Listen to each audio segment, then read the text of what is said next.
Ah, Christmas music.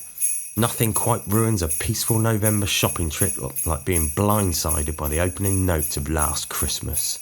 There you are, innocently browsing for bread and milk when BAM! Or should that be wham? You think you're safe just popping into Tesco for your weekly shop when suddenly George Michael ambushes you from the speakers, reminding you about that tragic heartbreak you've somehow already heard him sing about 5 times this week. And it's only Tuesday in November.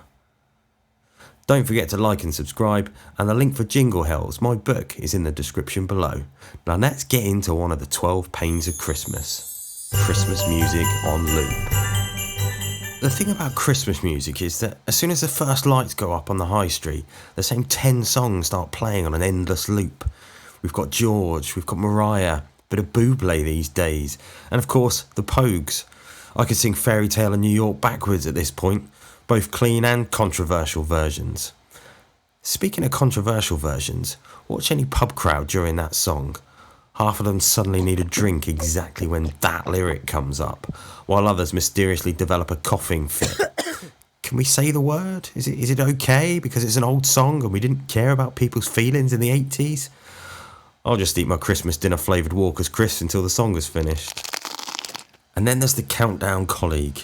Every office has one. For us, it's Becky from marketing.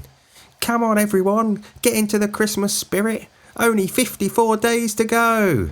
Becky, it's November 1st and that's your third play of All I Want for Christmas today. The only thing I want for Christmas is noise cancelling headphones.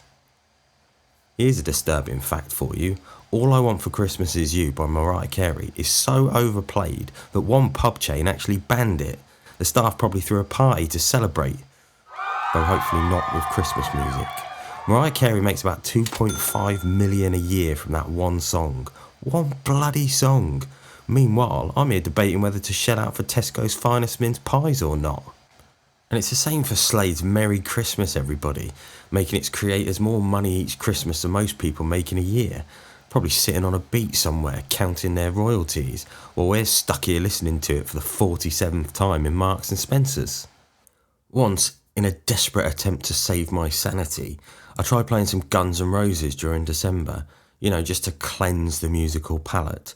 Nothing too heavy, I didn't go with Slipknot or After the Burial. My wife walks in, sighs and says, "Not feeling the holiday spirit, are we?" So back to Bublé we went, because nothing says Christmas like a Canadian crooner in a suit. It's the same at Christmas parties. Try sneaking on a bit of Metallica to mix things up, and someone always cues, do they know it's Christmas next? And yes, they do know it's Christmas because Bob Geldof has been banging on about it to them for 40 years. And that's the even bigger problem these days. When I was a kid, every year there was a new song released that would go on to be added to the Christmas playlist. Cliff Richard smashed a new song out every year. So, although it was still annoying, there was some element of variety each year. But now, nothing. Any modern Christmas song sounds like the same sterile auto-tune rubbish that's played throughout the rest of the year. Immediately forgotten. Not even making it onto the Now That's What I Call Music album. I'm guessing that's not been a thing for like 20 years, but I am very out of touch.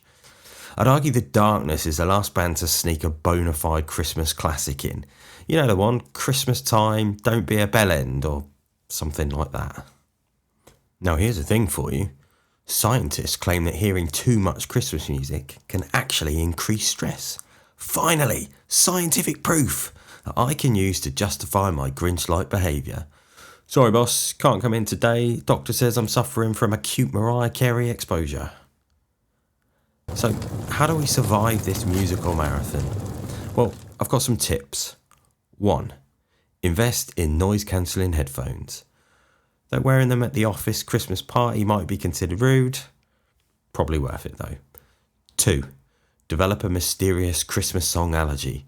A dramatic sneeze whenever Wham comes on should get the point across. 3. Create a counter playlist of songs that no one's heard of. Try playing Rammstein and tell everyone the German lyrics are actually really festive. Du hast is totally about Santa's workshop. Remember folks, there's no escape.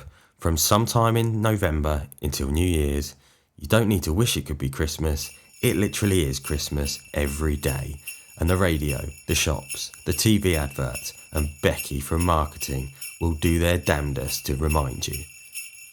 So until next time, this is Mick Wilson, raising a glass to George Michael wherever you are.